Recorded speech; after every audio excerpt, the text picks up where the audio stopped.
$1.78 billion was just awarded to the plaintiffs in something called the Sitzer Bernett class action lawsuit.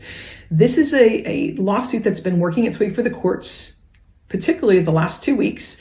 It has been in the works for years.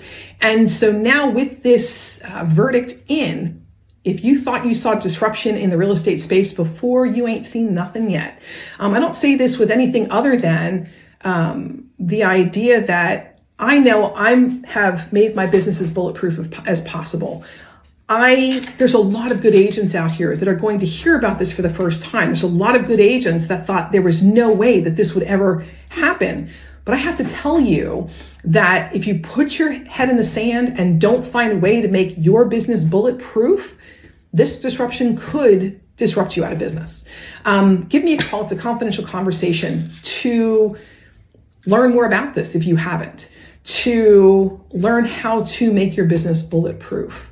That's all I got for you today. I'm Nancy Kowalik, your home sold guaranteed real estate. 856-371-8608. Give me a call on my cell and let's discuss how this does not have to disrupt you.